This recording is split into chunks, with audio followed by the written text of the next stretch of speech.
Hey everyone, and welcome to this Master Review Explainer for CJ 101, Test 2. Today we're taking a step back to look at the criminal justice system as a whole. We are going to synthesize everything from chapters 5 through 9 to help you completely shift your mindset away from just rote memorization. Because honestly, just memorizing isolated facts, it's not going to help you pass this one.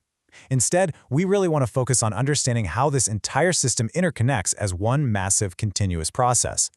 Here's a quick look at our roadmap for today. We are going to cover the big tensions, victims and justice policy, police power and trust, courts and due process, top exam essay themes, and finally, the final top 10. All right, Section 1, the big tensions, the balancing acts of the justice system. Okay, let's dive right into this. The tension between due process and crime control is basically the ultimate backdrop for everything on Test 2. Think of it like a giant tug-of-war. On one side, you've got due process, which is all about protecting constitutional rights and maintaining that presumption of innocence. Making sure the rules are followed perfectly. But on the other side, you've got crime control, which prioritizes efficiency, public safety, and moving cases through the system fast. And this tug-of-war is literally everywhere. We are constantly balancing victims' rights against defendants' rights or police authority against public accountability. Every single policy we're going to look at today is born out of this constant balancing act. Section 2, Victims and Justice Policy, from Theory to Action.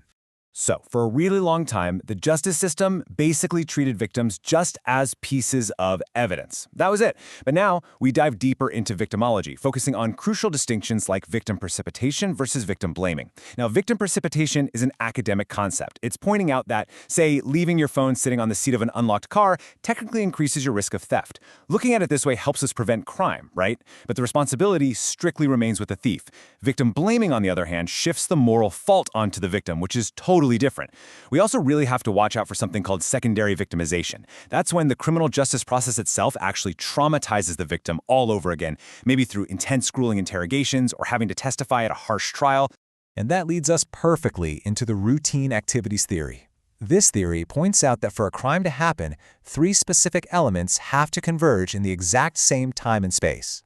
You need a motivated offender, a suitable victim, and the absence of a capable guardian. So, if you want to figure out how to reduce crime, you just change one of those variables. Think about those bright blue emergency lights you see all over college campuses. Those lights, along with campus security patrols, act as capable guardians. Just by being there, they alter the routine activity environment and physically decrease the likelihood of a crime even happening. So how do we take neat theories like that and actually turn them into action? We create criminal justice policy. Policies don't just appear out of nowhere. They develop through a very specific set of steps. You identify a problem, form an agenda and demands, adopt a policy, implement it, and finally, evaluate the outcomes. Good data and solid theory absolutely have to lead this creation process. But here's the kicker. That final step, evaluating program fidelity, is absolutely crucial. This means stopping to ask, do we actually implement this program the exact way it was designed on paper? Because honestly, this is where policies most often fail in the real world.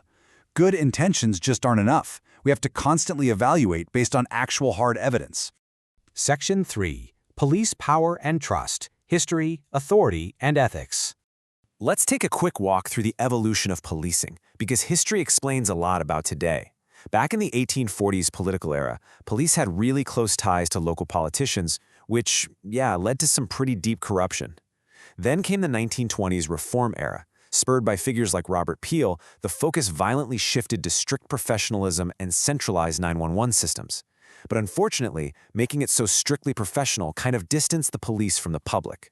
So finally we hit the 1980s community era, which sought to rebuild that lost trust. To maintain that legitimacy today, modern policing has to actively address some incredibly critical issues, like stopping racial profiling, ensuring a proportional use of force, and recognizing the vital need for diversity in the ranks so that police forces actually reflect the communities they're serving. And of course, a huge part of that police legitimacy is directly tied to the Constitution.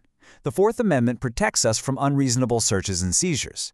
Because of that, police need probable cause, meaning specific, articulable facts, not just a gut feeling or a hunch, to get a warrant. And if they break that rule, boom, the exclusionary rule kicks in, meaning any illegally obtained evidence gets completely thrown out of court. But there is a good faith exception for honest clerical mistakes made by an officer. Oh, and we can't forget the Fifth Amendment, which gives us our Miranda warnings against self-incrimination. Just think about the push and pull here. The exclusionary rule protects individual rights, while the good faith exception ensures public safety. That is the exact tension between due process and crime control playing out right in front of us. Now, when we talk about police power and discretion, we absolutely have to talk about ethics and accountability. The Knapp Commission famously categorized police corruption into two distinct types: meat eaters and grass eaters. Meat eaters are the officers who actively seek out corrupt activities. Think extorting money from drug dealers for personal gain. Grass eaters, on the other hand, don't actively seek out corruption, but they'll look the other way or maybe accept a freebie when it just falls in their lap. You might automatically think meat eaters are the bigger problem, right? But systemically, the passive grass eaters are arguably way more damaging because their silence is what allows unethical behavior to just become deeply entrenched in an entire department's culture. Section 4. Courts and Due Process. The Reality of Trial. All right, moving into the courts. First, we have to understand court structure and jurisdiction, which simply dictates a court's legal power to hear a specific case. Limited jurisdiction courts handle very specific types of cases or early pretrial stages. General jurisdiction courts handle your broad range of higher-level offenses, like major felony trials. Then we have appellate courts. Now, the absolutely crucial point here is that appellate courts do not determine guilt. They don't look at new facts. They only check to see if the rules of the game were played fairly during the original trial. And while we're on the subject of court power, don't forget jury nullification. That's the highly controversial power of a trial jury to basically ignore the law and acquit a defendant if they believe the law itself is unjust. So, when we actually look inside these trial courts, we find something called the Courtroom Work Group. The quote here says it perfectly. While they seem like adversaries, the judges, prosecutors, and defense attorneys are co-workers just trying to get through the day. It's a pretty surprising way to think about intense courtroom dramas, right? But it's true. Think of a regular office setting, just with robes and gavels. The relationships and daily interactions between these key players heavily influence case outcomes. And the biggest outcome of that workplace dynamic? It's this number right here, 95.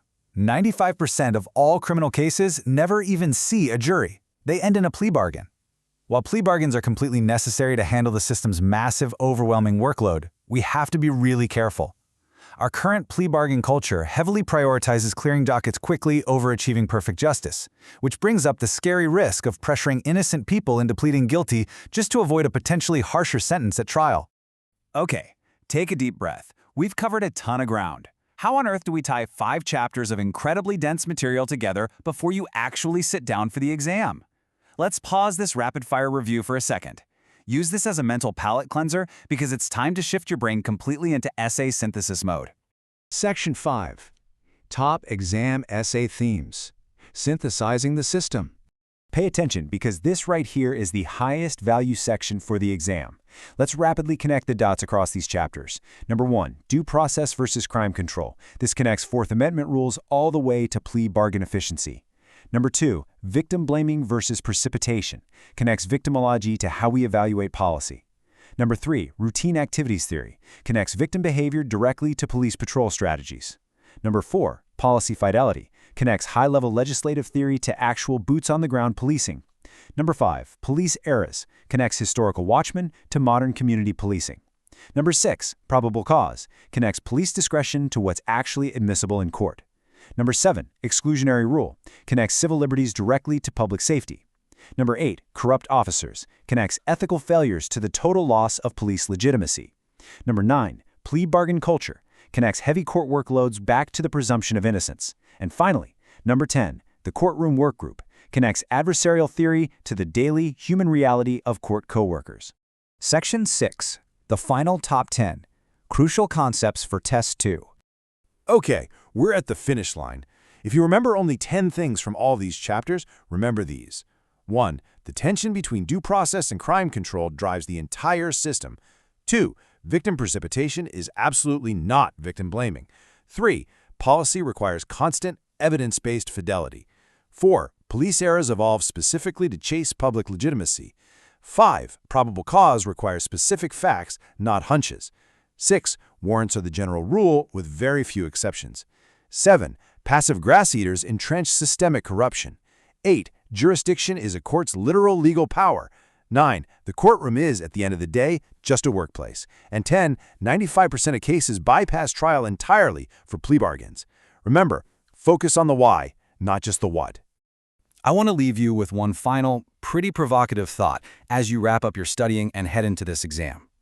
What happens to the scales of justice when our pursuit of efficiency accidentally erodes our demand for fairness? Keep that big picture in mind, and you're going to do great. Thanks for joining this explainer, and good luck on Test 2.